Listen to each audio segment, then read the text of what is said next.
Santai ya Bung Hamdan? Siap. Nah, apa kabar Bung Hamdan? Siap, Bang. Sehat ya? Siap. Berapa bulan yang lalu kita pernah podcast yang saya beri judul Cucu Ulama Karismatik Muhammadiyah, A.R. Farudin, bicara, yaitu Bung Hamdan sendiri. Nah, sekarang kita mau ngangkat tema nih, yang lagi aktual, tentang tidak lolosnya P3 dalam ambang batas parliament threshold 4%. Sekarang mereka ajukan gugatan di Mahkamah Konstitusi. Nah, kaitan ini Muhammadiyah ini kan punya sejarah terkait langsung dengan P3. Salah satu fusi dari P3, Parmusi, selain NU dan Perti, itu kan banyak diisi oleh kader-kader Muhammadiyah. Betul, ya. Nah, coba Anda dapat ceritakan jejak sejarah Muhammadiyah di P3 ini. Siap. Ya, P3 sejak dilahirkan tahun 73 ya. Itu awalnya memang Muhammadiyah ikut terlibat. Nah, karena memang waktu itu pemerintahan Orde Baru menginginkan satu fusi dari kelompok Islam dalam satu wadah partai. Nah, Muhammadiyah sendiri sebenarnya sudah punya tahun 67 itu sudah melahirkan Parmusi. Parmusi ini dari Persaudaraan Muslim Indonesia, dari Partai Muslimin Indonesia. Itu teman-teman Muhammadiyah dan Masyumi waktu itu, karena Masyumi sudah selesai, sudah dibubarkan, menghimpun di dalam yang namanya Parmusi. Dari tahun itu berdirinya sekitar tahun 67-68, Bang. Nah, kemudian ketika itu ditawarkan kepada pemerintahan sampai tahun 71, kemudian pemerintah menginginkan Parmusi bersama dengan yang lainnya, ada Al-Wasliyah, ada Perti, ada Syarikat Islam, untuk menjadi satu NU yang terbesar, untuk menjadi satu dalam wadah P3 tahun 73. Kalau nggak salah bulan Januari itu, 5 Januari tahun 73. Artinya kalau nggak salah ya, lahirnya P3. Nah, tahun 73 itu P3 berdiri, dan Parmusi ikut membidani karena memang satu-satunya partai yang boleh lolos, karena hanya 3. Ada Golkar, ada PDI sebagai kelompok representasi dari kelompok nasionalis, kemudian Partai Islam yaitu P3. Jadi Muhammadiyah itu punya sejarah yang cukup panjang, Bang, dengan P3. Punya keterikatan Emosional karena ikut melahirkan lahirnya P3 itu bersama-sama dengan ormas Islam yang lainnya. Baik. Keluarga Hamdan ada yang ikut di P3 nggak? Secara keluarga dekat dulu pernah, tapi kalau keluarga yang lain ada. Tapi kalau keluarga dekat dulu terakhir paman saya pernah jadi ketua P3 Jogja, namanya Dr. Fauzi, pengurus P3 Yogyakarta dan lain-lain. Orang tua?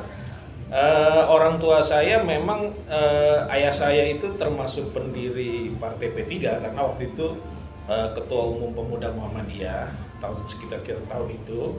Nah, itu terlibat karena pimpinan pusat waktu itu kan mendirikan Parmusi, kemudian mendirikan P3. Jadi sama senior-senior Muhammadiyah yang lain seperti Lukman Harun dan ayah saya Sutrisno Muhdam ikut mendirikan P3. Jadi ayah saya itu mendirikan P3 dan pernah juga mendirikan Golkar gitu. Tapi dalam P3 dia juga terlibat gitu. Sebagai orang Muhammadiyah ya. Iya. Sedih nggak Anda ya melihat partai P3 ini tidak lolos ambang batas? Iya. Di mana perolehan suara mereka hanya sebesar 5.878.000 sekian. Iya. Hanya kurang dari 121.000 suara lagi. Iya. Ya, memang menyedihkan, Bang. Tentu saja sangat sedih, karena ya tentu pasti ada teman-teman Muhammadiyah yang aktif di P3. Dengan P3 tidak lolos, mungkin beberapa teman-teman Muhammadiyah yang di P3 juga dikemungkinkan kan tidak bisa ikut lolos di dalam istilahnya kontestasi pemilu 2024 ini. Ya, mereka yang di situ saya mungkin sedih. Terus kemudian kita sebagai orang yang ikut tahu sejarah P3 yang cukup lama di Indonesia dari era 73 sampai sekarang, udah cukup tua usianya. Saya rasa ya jangan sampai, ya walaupun ini sudah dinyatakan hasil KPU kurang dari ambang batas parliament threshold, yaitu harus 6 juta atau 4%. Nah, kurang sekian bang, kurang sedikit. Nah, tapi ini kan sedang dilakukan gugatan ke Mahkamah Konstitusi. Semoga ya katakanlah bisa dicari titik temu untuk bisa diloloskan lah. Ini tragis ya. Tragis, iya. Partai tua yang didirikan. Iya. Dari 3 partai ya. Iya. Golkar, PDI, P3. Iya. P3 nggak lolos. Iya. Pada era reformasi ini. Dengan selisih suara yang tipis ya. Iya. Apa sih yang indikasinya dia lolos? Memang kurang suara atau ada sebab apa? Saya lihat memang gini bang ya, kemerosotan suara P3 ini terlihat lama-lama turun tuh dari tahun berapa pemilu itu. Apa mungkin ya, ini mungkin kan pengamatan dari luar, sebagai pengamat dari luar, friksi-friksi yang terjadi di tubuh P3 di internal mungkin tidak hanya P3, Golkar juga. Beberapa orang, ya beberapa aktivisnya mendirikan partai. Nah di P3 juga pernah terjadi, yaitu misalnya ketika Rame Zainuddin MZ mendirikan partai sendiri. Nah, kemudian ada lanjutannya friksi-friksi yang terjadi yang menyebabkan mungkin suara P3 jatuh, yaitu misalnya dari beberapa tokoh penting P3 itu yang kemudian mengalami cedera secara hukum gitu. Artinya timbul mungkin friksi yang ya mungkin namanya krisis publik, dan mungkin juga itu atau rekayasa politik yang menyebabkan terjadi friksi di dalam juga internal. Ya, kita nggak tahu karena politik ya penyebab pasti sesuatu politik juga. Nah, itu mungkin juga menjadi salah satu dari kemerosotan suara P3, ditambah mungkin juga ada kepercayaan publik yang mulai menurun atau juga tetap stabil, tapi dalam hal hitungannya kata teman-teman P3 yang saya tangkap sebenarnya mereka lolos gitu, tapi sedang diupayakan ke dalam sidang Mahkamah Konstitusi. Oke, optimis ada dengan pengajukan sengketa di Mahkamah Konstitusi ini P3 lolos? Kalau saya lihat sebenarnya optimis, tapi indikasinya karena selisih suara tadi abang sampaikan tidak terlalu besar. Selisih jeda suaranya 121 iya 100.000 sebenarnya tidak terlalu besar, tetapi kan lagi-lagi kalau hukum bicaranya fakta. Nah kita nggak tahu apakah yang perolehan suara di kabupaten dan provinsi bagaimana. Nah itu juga indikasi bang, kabupaten dan provinsi itu jumlahnya tidak sama dengan yang di DPR RI. Artinya perolehan nasional kok lebih kecil, padahal provinsi itu lebih tinggi. Totalnya berapa kira-kira? Ya 6 juta lebih lah, walaupun tidak sampai di angka yang cukup fantastis, tapi loloslah di angka 4%. Walaupun orang bilang pilihan nasional tidak selalu sama, tapi kalau kita lihat dari tingkat kabupaten, provinsi kan sama, berarti ini kan ada semacam kesamaan, angkanya hampir sama antara kabupaten dan provinsi. Nah harusnya kalau itu sama, itu bisa sama juga di nasional.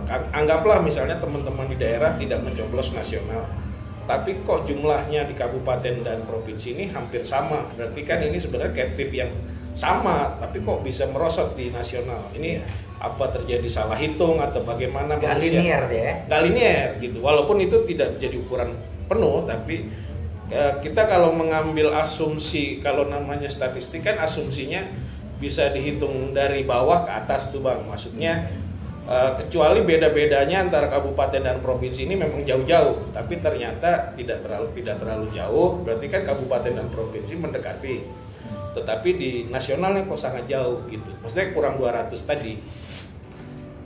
Infonya Anda dengar dari kuasa hukumnya P3 yang ajukan persoalan ini di Mahkamah Konstitusi.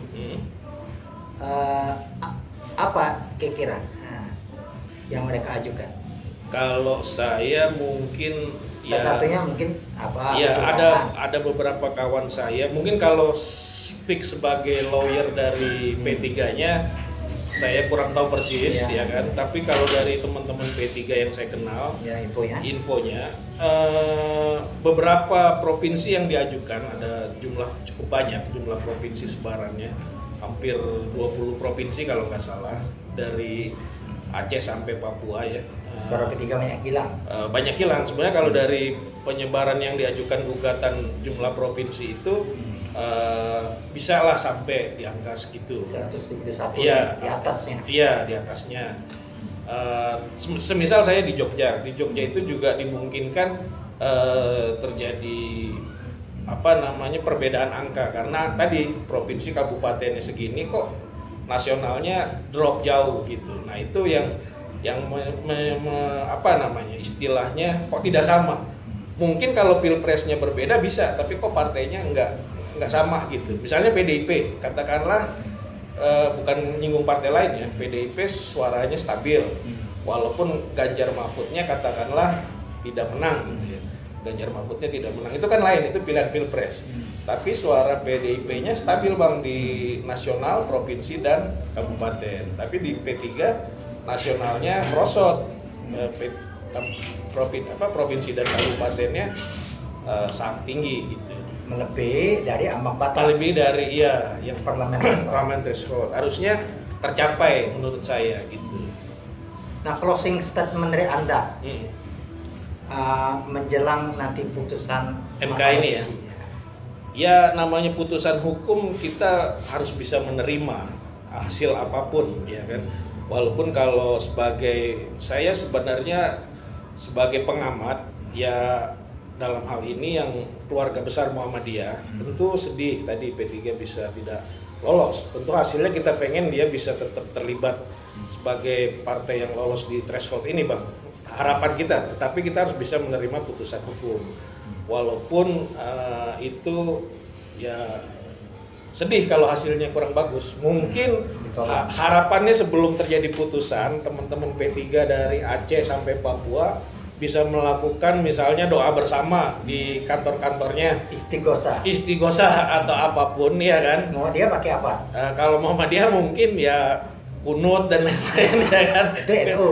Enggak, kunut kan umum Bang. Kalau istighosah mungkin lebih spesifik. Kalau kunut kan bisa aja gitu ya kan. Walaupun kunutnya ya kunut bukan yang ini ya, yang istilahnya harapan. Nazila. Iya, bukan kunut yang ini, tapi ya harapannya doa spesial untuk teman-teman istilahnya hakim ya, bisa melihat bijaksana ya katakanlah. Ya kita terima putusannya, tapi mungkin bisa dicari celah yang kemudian bisa diselamatkan gitu. Jadi kita harapkan, kita doa dari teman-teman P3 seluruh nasional bisa ikut mendoakan. Mungkin Muhammadiyah juga, pimpinan Muhammadiyah, pimpinan NU terlibat aktif, ulama-ulama sebagai ini kan partai Islam untuk ikut katakanlah memberikan masukan supaya P3 bisa diloloskan. Sebab kalau tanpa dukungan semua susah. Jadi P3 ini harus menjadi milik bersama juga gitu. Supaya ya ketika P3 ini nanti ditolong, kemudian P3-nya juga umat menolong kita. Nah, dia juga harus menolong politik umat. Ya artinya kan kita sekarang saling mungkin dulu dianggap menjauh, sekarang harus mendekat gitu. Nah, terkait dengan omongan Anda ya. Siap. Terlepas dari hasil putusan MK seperti apa, P3 ini kan rumah besar umat Islam. Sejak reformasi ini bermunculan multipartai, ya kan? Partai Islam, Islam ya kan? Itu yang menggerogoti suara P3. Pastinya. Dan P3 pun harus menampilkan sebagai rumah besarnya umat Islam. Dan otokritik ini mesti harus diperhatikan oleh P3. Betul. Misalnya, kita kurang enak juga saya sampaikan mendukung pencalonan Ahok, berkolaborasi, ya boleh saja. Nah, tetapi itu yang menggerogotkan suara P3. suka tidak suka itu harus dilakukan evaluasi. Ya baik. Kembali menjadi rumah besar umat Islam. Ya, strukturnya juga lambangnya ya Ka'bah. Lambangnya Ka'bah. Ka'bah itu kan punya bersama, bukan punya satu kelompok. Satu kiblat. Artinya ya teman Muhammadiyah dapat porsi, teman PRT dapat porsi, teman SI dapat. Artinya tidak hanya satu kelompok. P3 menjadi kekuatan besar, rumah besar umat Islam, dan kemudian dalam perjalanan politiknya, perjuangannya juga harus perjuangan yang baik tentu saja, Bang. Dan saya rasa P3 juga ke depan siap bersama dengan pemerintahan gitu. Kalau menurut saya artinya kemarin mungkin di sana ya itu kan ketum P3 saya lihat, saya baca siap juga untuk menjadi bagian dari pemerintahan yang Prabowo Gibran. Gitu. Oke, baik. Siap. Cukup Bang, makasih. Kita silaturahimnya, mudah-mudahan ada manfaatnya. Ini anak pendiri P3. Siap. Cucu ulama karismatik Muhammadiyah. Siap. Yang bertransformasi seperti Che Guevara. Siap. Oke Bang, kita di mana aja. Astagfirullah, salam perjuangan.